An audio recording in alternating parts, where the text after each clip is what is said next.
أعوذ بالله من الشيطان الرجيم. بسم الله الرحمن الرحيم.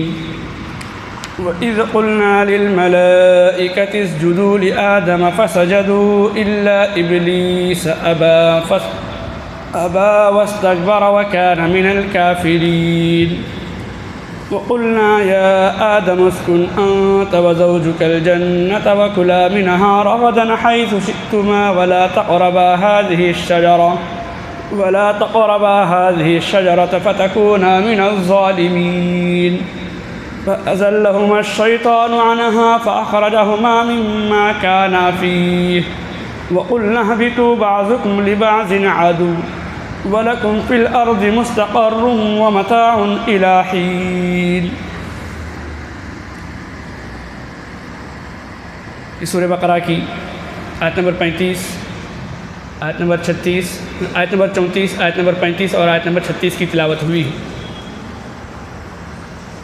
اور گزشتہ آیتوں میں جو گزشتہ تفسیر ہوئی آدم علیہ السلام کی پیدائش کا ذکر اللہ تبارک نے بیان فرمایا، اور آدم علیہ السلام کو خلافت ارضی کے تعلق سے بنانے کا ذکر ہوا کہ اللہ تبارک تعالیٰ آدم علیہ السلام کو پیدا فرمائیں گے، یعنی انسان کو پیدا فرمائیں گے اور انسان کو خلافت ارضی دی جائے گی. اور مذکور آیت مبارکہ میں جو آج تلاوت ہوئی ہے، آدم علیہ السلام کو اللہ نے پیدا فرمانے کے بعد گزشتہ آیتوں میں ہمارے سامنے بات آئی کہ فرشتوں پر علمی فوقیت ظاہر کر دی. علم کے اعتبار سے فرشتوں پر علمی فوقیت کو اللہ تبارک نے ظاہر کر دیا کہ آدم علیہ السلام کے سامنے کچھ فرشتوں سے سوال ہوا، اور فرشتوں نے جواب دینے سے انکار کیا کہ انی اعلم ما لا تعلمون. تو اللہ تبارک نے پھر وہی سوال آدم علیہ السلام سے کیا، اور آدم علیہ السلام نے تمام چیزوں کے نام گنوا دیے. اس اعتبار سے آدم علیہ السلام کی علمی فوقیت، علمی برتری فرشتوں پر ظاہر ہو چکی ہے. مذکور آیت مبارکہ میں جو آج تلاوت ہو رہی ہے، آیت نمبر 34، آیت نمبر 35 اور آیت نمبر 36. اس میں سے آیت نمبر 34 میں اللہ تبارک تعالیٰ نے عملی اعتبار سے جنات پر اور فرشتوں پر آدم علیہ السلام کی فوقیت اور برتری کو بیان فرما رہے ہیں.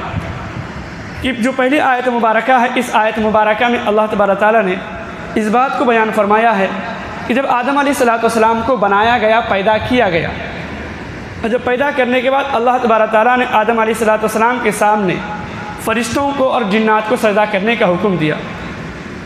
تو فرشتوں نے سجدہ کیا اور شیطان نے سجدہ کرنے سے انکار کر دیا، اور اس کا نتیجہ ہوا کہ وہ کافرین میں سے ہو گیا، انکار کرنے والوں میں سے ہو گیا. تو پہلی آیت مبارکہ کی ہم تلاوت کریں گے، اس کے بعد ترجمہ کریں گے. وَإِذْ قُلْنَا، یہ لفظی ترجمہ ہو رہا ہے. اور جب کہا لِلْمَلَائِكَةِ، فرشتوں سے، اسجدوا، سجدہ کرو، لِآدَمَ، آدم کو، فَسَجَدُوا، کہ تمام فرشتوں نے سجدہ کر لیا، إِلَّا إِبْلِيسَ، مگر شیطان نے سجدہ نہیں کیا.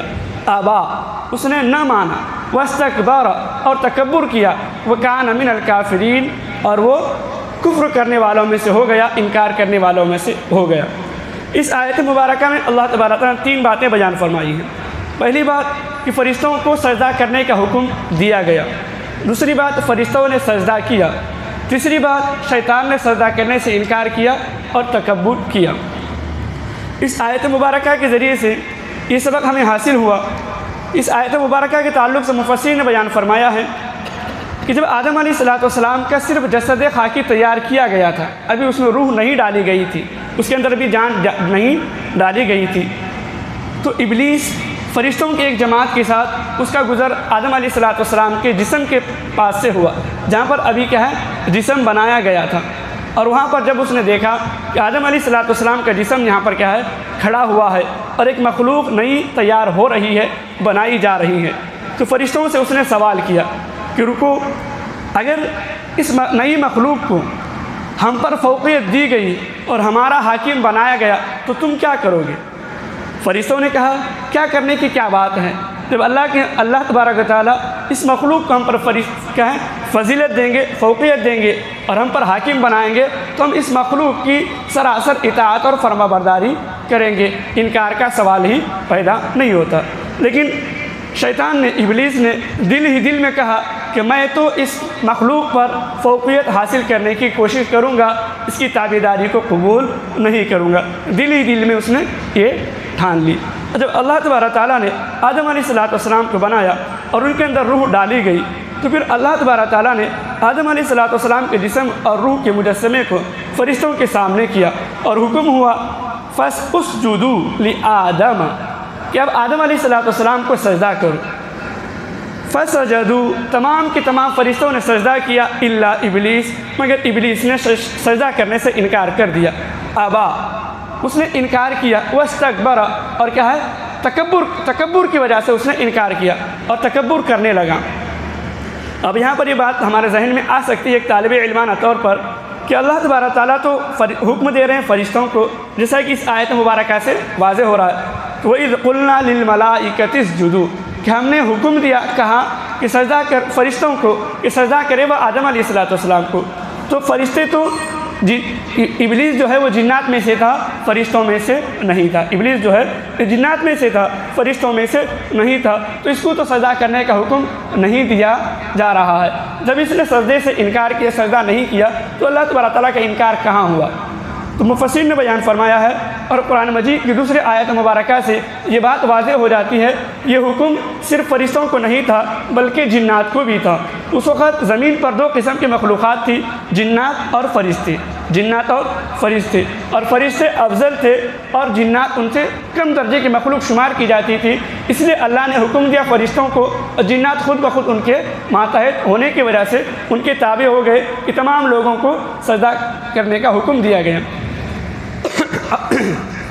جیسے سورہ اعراف کی آیت مبارکہ کے ہم سورہ کہف کی آیت مبارکہ کی اگر ہم تلاوت کریں گے، وہاں پر جب اس کا تذکرہ آیا ہے تو اللہ نے وہاں پر بیان فرمایا ہے وَمَا مَنَعَكَ أَلَّا تَسْجُدَ إِذْ أَمَرْتُكَ کس چیز نے تجھے سجدہ کرنے سے روکا جبکہ میں نے تجھے حکم دیا تھا۔ تو اس کے ذریعے سے معلوم ہوا کہ حکم صرف فرشتوں کے لیے نہیں بلکہ جنات کے لیے بھی یہ حکم تھا۔ اِذْ أَمَرْتُكَ کہ میں نے تجھے حکم دیا تھا۔ تو تمام کے لوگ کیا ہے، انسان اور فرشتے، جنات اور فرشتے دونوں مخلوقات اس کے اندر داخل ہو گئی۔ تو فَسَجَدُوا إِلَّا إِبْلِيسَ ابا واستکبر تمام لوگوں نے سجدہ کیا مگر ابلیس نے سجدہ کرنے سے انکار کر دیا۔ ابا اس نے انکار کیا، واستکبر اور تکبر کیا۔ اس کے انکار کی اصل وجہ تکبر رہی، جس کو قرآن مجید کے دوسری آیت کے ذریعے سے واضح ہم کو پیغام معلوم ہوتا ہے کہ خلقتنی من نار وخلقتہ من طین۔ اس اعتبار سے اس نے تکبر کیا، کہنے لگا کہ اس آدم کو تو نے مٹی سے بنایا ہے اور مجھے آگ سے بنایا ہے۔ میں آگ ہوں اور یہ مٹی ہے، اور آگ بلندی رکھتی ہے اور مٹی پستی رکھتی ہے، لہٰذا میں بلندی والا ہوں، اونچائی والا ہوں، عظمت والا ہوں۔ میں اس مٹی کے سامنے جو پستی رکھتی ہے، نیچائی رکھتی ہے، اس کے سامنے سجدہ کیوں کروں؟ تکبر نے اس کو سجدہ کرنے سے انکار کروا دیا۔ اس کے ذریعے سے بھی ہمیں سبق حاصل ہوتا ہے کہ ہمارے اندر تکبر نہیں ہونا چاہیے۔ جبکہ ابلیس جو ہے فرشتوں کے ساتھ رہتا تھا، بلکہ یہ طاؤس الملائکہ تھا، طاؤس الملائکہ تھا۔ فرشتوں کو کیا ہے، اس کو اللہ تبارک تعالیٰ نے بڑا علم عطا فرمایا تھا، لیکن فہم اور حکمت سے خالی تھا۔ یعنی اس وقت اللہ تبارک تعالیٰ کا منشا کیا ہے، مرضی کیا ہے، اللہ تبارک تعالیٰ کی رضا کس بات میں ہے، اس کو وہ سمجھ نہیں سکا اور اس نے تکبر کیا۔ اور ہمیشہ تکبر نقصان پہنچاتا ہے۔ جب آدمی کے اندر تکبر آتا ہے اس کو نقصان ہی پہنچاتا ہے۔ اس طریقے سے یہاں پر ابلیس کو اس نے نقصان پہنچایا۔ ابلیس کا صفتی نام شیطان ہے، اس کا ابلیس کا دوسرا نام جس کو صفتی نام کہا جائے تو وہ شیطان ہے۔ تو شیطان نے تکبر کیا، ابلیس نے تکبر کیا اور نقصان اٹھانے والوں میں سے ہو گیا۔ اور تکبر کی بھی الگ الگ قسمیں ہیں۔ کبھی تکبر انسان کو علم کا ہوتا ہے، کبھی حسن کا ہوتا ہے، کبھی نسب کا ہوتا ہے، اور کبھی دین کا بھی تکبر ہوتا ہے، دین کا بھی تکبر ہوتا ہے۔ اور ہر تکبر نقصان دہ ہے، ہر تکبر نقصان دہ ہے۔ حسن کا تکبر، خوبصورتی اللہ نے عطا فرمایا ہے، دوسروں کو حقیر سمجھنے لگ جاتا ہے، بڑے خاندان سے دوسروں کو کیا ذلیل کرنے لگ جاتا ہے، اور اسی کے ساتھ ساتھ علم ہے، دوسروں کو حقیر سمجھنے لگ جاتا ہے، اور دین بھی اگر زندگی میں آ جاتا ہے دوسروں کو حقیر سمجھنے لگ جاتا ہے۔ جب آدمی دین کا بھی تکبر انسان کو ہمیشہ نقصان ہی نقصان پہنچاتا ہے۔ جیسے کوئی نمازی ہے، دوسرے کو دیکھ کر کہتا ہے کہ بھئی نمازی نہیں پڑھتا، اس کو حقارت کے ساتھ دیکھتا ہے، یہ کیا ہے؟ دین کا تکبر ہے۔ کوئی قرآن اچھا پڑھتا ہے، دوسرے کے بارے میں کہتا ہے یہ کیا ہے؟ قرآن پڑھتا ہی نہیں ہے، اس کو پڑھنا آتا ہی نہیں ہے، اور تکبر کے ساتھ کہتا ہے تو پھر کیا ہے؟ یہ بھی تکبر ہے اور نقصان دہ ہے۔ ہر قسم کے دین کے اعتبار سے بھی تکبر پیدا ہوتا ہے، اور ہر قسم کا تکبر نقصان پہنچانے والا ہے۔ اور ابلیس کے سجدہ کرنے سے انکار کی وجہ بھی تکبر بنا، وہ کان من الکافرین، اور وہ انکار کرنے وہ کفر کرنے والوں میں سے ہو گیا اور کافروں میں سے ہو گیا۔ نتیجہ کیا ہوا؟ اس نے سجدہ کرنے سے انکار کیا تو اللہ تبارک تعالیٰ کے نزدیک کیا ہے؟ دھتکار دیا گیا، نکال دیا گیا۔ پھر اگلی آیت مبارکہ میں اللہ تبارک تعالیٰ نے جب فرشتوں نے سجدہ کیا، ابلیس نے سجدہ کرنے سے انکار کر دیا، یہ تمام سجدہ کرنے کی جو باتیں ہو رہی تھی یہ تمام کی تمام باتیں زمین پر ہو رہی تھی، یہ تمام باتیں زمین پر ہو رہی تھی۔ اور یہاں پر اگر بات سجدے کی ہے، یہاں پر ایک بات یہ بھی ہمارے سمجھنے کی ضرورت ہے کہ سجدہ جو آدم علیہ السلام کو کیا جا رہا تھا یہ سجدہ تعظیمی تھا، یہ سجدہ عبادت تھا۔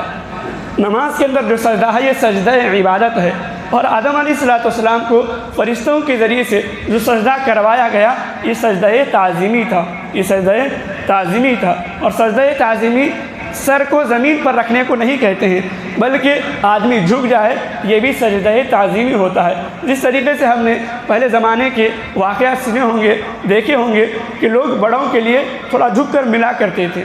بزرگوں میں اگر ہم دیکھیں گے جو بڑے سے چھوٹا ملتا تھا تو جھک کر سلام کیا کرتا تھا، سلام کرنے کا یہ انداز ہوتا تھا، لیکن اپنے سر کو جھکا لیا کرتا تھا۔ لیکن یہ شریعت محمدیہ میں پچھلی امتوں میں سجدہ تعظیمی جائز تھا، اور شریعت محمدیہ میں اس سجدے کو حرام قرار دیا گیا کہ تعظیمی اعتبار سے بھی، عظمت اور بڑائی کے اعتبار سے بھی کسی کو سجدہ نہیں کیا جائے گا، اس لیے کہ پچھلی شریعتیں جو تھی ان کے اندر منسوخ ہونے کی اور کیا ہے ابھی گنجائش باقی تھی، اور شریعت محمدیہ کامل شریعت ہے۔ اب اس کے بعد کوئی نیا نبی آنے والا نہیں ہے، نبی صلی اللہ علیہ وسلم آخری نبی ہیں، یہ دین آخری دین ہے اور یہ شریعت آخری شریعت ہے۔ اب نبی کے دنیا سے رخصت ہونے کے بعد کوئی دین کے اندر کمی زیادتی ہونے والی نہیں ہے، اور سجدہ تعظیمی کے ذریعے سے ہی امتوں کے اندر شرک اور بت پرستی پیدا ہوئی، اس لیے اس امت کے اندر نبی کریم صلی اللہ علیہ وسلم کی اس امت میں شروع ہی سے سجدہ تعظیموں کو بھی حرام قرار دیا گیا، جیسا کہ خود نبی کریم صلی اللہ علیہ وسلم کی ایک حدیث مبارکہ ہے کہ نبی کریم صلی اللہ علیہ وسلم نے اس حدیث مبارکہ میں فرمایا کہ اگر اللہ تبارک و تعالیٰ کے علاوہ کسی کو سجدہ کرنے کی اجازت ہوتی تو میں بیوی کو حکم دیتا کہ وہ عورت کو سجدہ کرے، بیوی کو حکم دیتا کہ وہ شوہر کو سجدہ کرے، لیکن اللہ تبارک تعالیٰ نے اس کے علاوہ کسی کو سجدہ کرنے کی اجازت نہیں دی ہے، لہذا اس آدم علیہ السلام کو جو سجدہ کیا گیا یہ سجدہ تعظیمی تھا۔ اب اگلی آیت مبارکہ کی طرف ہم بڑھتے ہیں۔ وَقُلْنَا يَا آدَمُ اسْكُنْ أَنْتَ وَزَوْجُكَ الْجَنَّةَ وَكُلَا مِنْهَا رَغَدًا حَيْثُ شِئْتُمَا وَلَا تَقْرَبَا هَٰذِهِ الشَّجَرَةَ فَتَكُونَا مِنَ الظَّالِمِينَ۔ جب آدم علیہ السلام کا سجدہ مکمل ہوا تو اللہ تبارک تعالیٰ نے آدم علیہ السلام کو اور ان کی بیوی حضرت حوا علیہ السلام کو دونوں کو جنت میں رہنے کا حکم دیا۔ اس آیت مبارکہ میں اللہ نے اسی بات کو بیان فرمایا ہے۔ پہلے لفظی ترجمہ کریں گے پھر مفہوم کے ساتھ آگے بڑھیں گے۔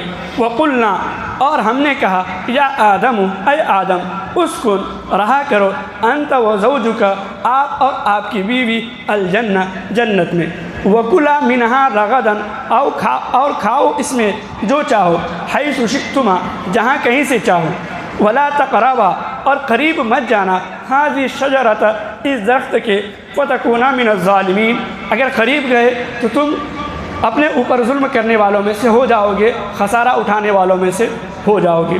اس آیت مبارکہ میں 5 چیزیں بیان کی گئی ہیں۔ پہلی بات کہ آدم علیہ السلام کو حکم ہوا کہ آپ اور آپ کی بیوی، 4 چیزیں بیان کی گئی ہیں، آپ اور آپ کی بیوی جنت میں رہو، جو چاہے کھاؤ، جو چاہے جہاں چاہو جاؤ، اور اس درخت کے قریب مت جانا ورنہ اپنے اوپر ظلم کرنے والوں میں سے ہو جاؤ گے۔ جب آدم علیہ السلام کے سجدہ تعظیمی مکمل ہوا تو اللہ تبارک تعالیٰ نے اب زمین کے اندر، جیسے شروع میں ہم نے بیان کیا، یہ سارا عمل کہاں ہو رہا ہے؟ زمین پر ہو رہا ہے، لیکن زمین پر عمل مکمل ہونے کے بعد آدم علیہ السلام کی پیدائش سے پہلے جنات بھی زمین پر رہا کرتے تھے، فرشتے بھی زمین پر رہا کرتے تھے، اور آسمانوں پر ان کا آنا جانا ہوا کرتا تھا، آسمانوں پر ان کا آنا جانا ہوا کرتا تھا۔ لیکن جب آدم علیہ السلام کی پیدائش ہوئی تو اللہ تبارک تعالیٰ نے انسان کو دنیا کے اندر بھیجا اور فرشتوں کا آسمانوں پر آنا جانا رہا اور جنات کا بھی آسمانوں پر آنا جانا رہا، لیکن جب شریعت محمدیہ آئی اور قرآن مجید کا نزول ہوا تو جناتوں کا بھی آسمانوں پر جانا اور وہاں کی باتیں سننا منع کر دیا گیا۔ لہذا اس آیت مبارکہ میں پیغام یہی ہے کہ اللہ تبارک تعالیٰ نے آدم علیہ السلام کو اور ان کی بیوی حضرت حوا کو جنت میں رہنے کا حکم دیا۔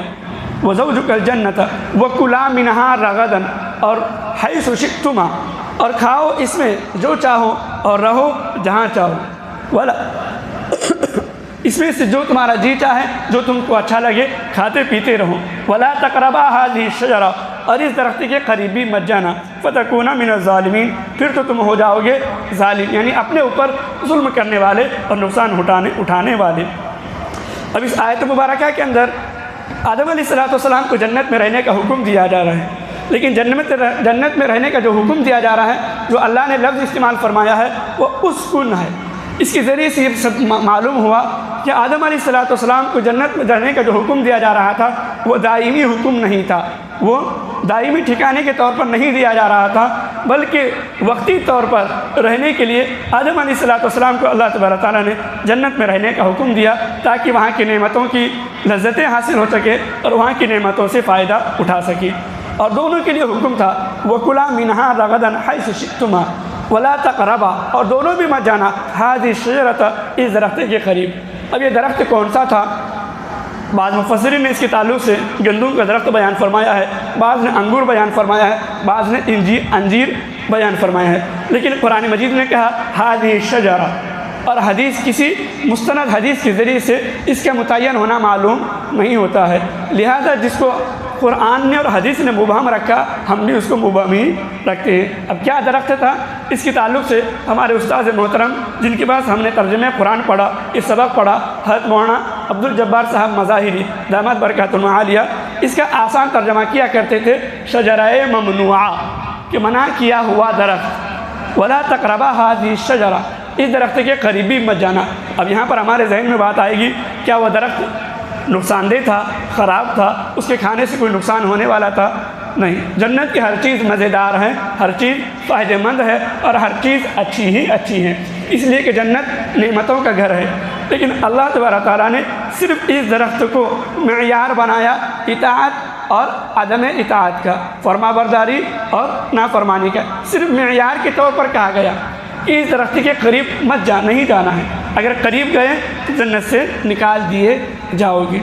یہ بات مکمل ہوئی، آدم علیہ السلام جنت میں رہ رہے ہیں، حضرت حوا ان کے ساتھ ہیں، اور ایک لمبی مدت تک جنت میں اللہ تبارک کی جنت کی نعمتوں کی سیر کرتے رہے، کھاتے پیتے رہے اور سکون کی زندگی گزارتے رہے۔